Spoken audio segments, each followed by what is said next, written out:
we basically did kind of a shock humor analysis on Tom and Jerry, like with their slapstick and stuff. I believe it was Jerry hits Tom in the head with a hammer, something. Basically, he dropped something on his head. They analyzed it, and Tom has got like severe head trauma. He's in the middle of Jerry's sentence.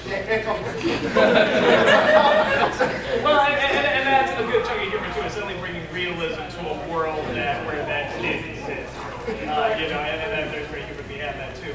But yeah, and that's why I think there definitely is value in it. I don't see any reason why not to talk about this.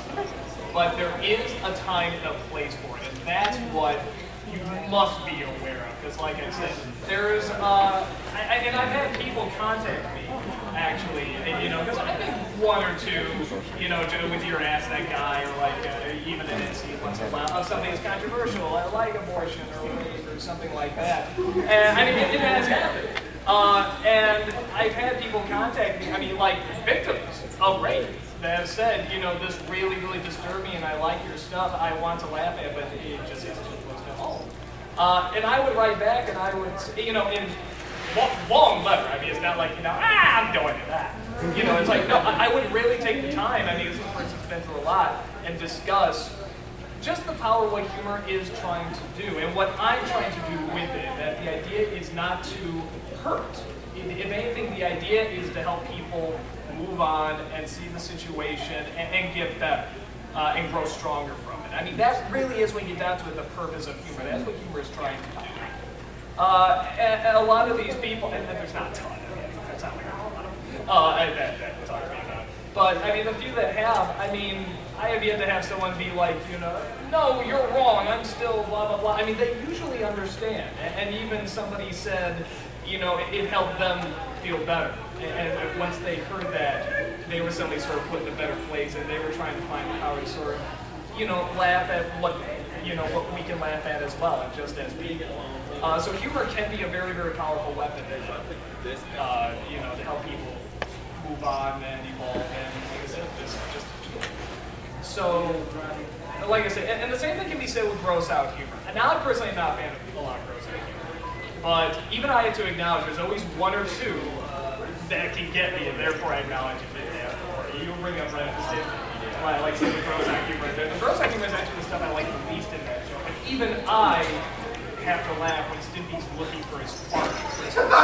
Yes! You know, I mean, it's like, he can't help it. I mean, it's so stupid and so silly, but it's like, but they're treating it so seriously. And for me, gross out humor doesn't get that funny because a lot of times it's just messy. And messy humor is just, oh, they're messy. They're not really in that much pain. For me, it's all about how much pain a person can be caused. Now, it can work if, say, that person getting messy was obsessive compulsive. You know, and instead of a physical punch to the face, it can be a mental punch. Like, even though, like, maybe the person just doesn't like water being thrown on him, but then once like, maybe he gets drenched, like, every ounce of it is filled with water, and knowing his backstory, that can be very, very funny, because you know the pain he's going through, and then you see what his reaction is. So it can be funny, but again, most of the time it has to come back to some form of misery. And messy usually isn't that miserable, because you can just get cleaned off. You know, the recovery is very quick. It's not even really painful, it's just annoying. Unless there's something else added to it. With that said, I think the last thing we'll talk about here, we're getting pretty close to the end here, we'll talk about, and this I think we talked about too, swearing versus not swearing in humor. Here's my opinion on both. Both are funny. I'm not going to act like one is better than the other. I started out swearing up a storm because I couldn't. Because I was in a medium, we were allowed to do it, and we live in, you know, this is that time where TV was still the big thing, and there was just censorship everywhere, and it was great to have a medium where you could say whatever you want, and nobody could hold you back, and if I wanted to say something, I could just say it. So that's why I started off with that, and you can get so creative with swear words, but at the same time, there is a lot of comedy that can come from limitation. Actually, that dude in the Sway, it's very good, you know, he doesn't swear, like, at all. So he'll make up these, right? You know, oh, this sucks a mighty popsicle. And he'll make these analogies. That's very clever. you know, technically he's not saying anything wrong, but you can make the connection of what you're talking about. So because of that, it forces you to be more creative and a little bit more smart about it. And the other thing with swear humor too, again, is that there's only so many times you can say these, you know, 6, 7 words or something like that, and just have it be funny. Again, you have to get creative with it. You have to start making combinations, you know, with them and mixing and matching and so forth. So both times you have to be very, very creative, or you have to know when to use them. For example, how many saw X-Men First Class? Wasn't the funniest line in that movie the one time they used the F word? Yep. I mean, that was Jesus. A brilliant use of that word. It wouldn't be nearly as funny if you put any other words there. That totally made it work and it made it hilarious. So even just saving that word and knowing when to use it can make a big, big difference. And you, of course, got very creative with your words and stuff. It's like you said too, limitations as well, because I've seen some of the earlier stuff I've done where it almost is a little much.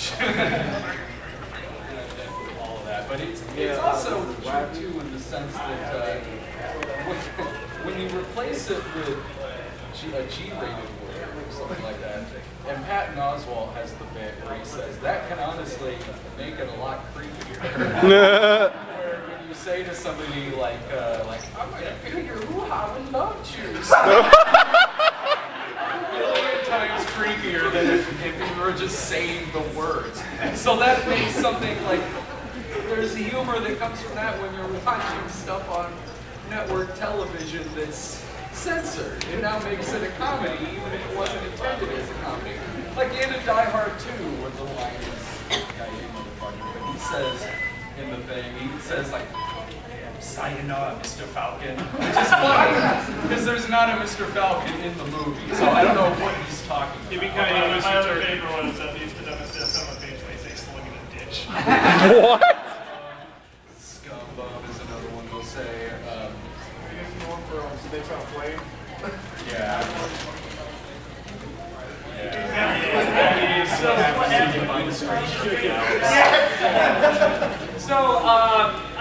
And those are examples that are made funny, even though they're probably not meant to be funny.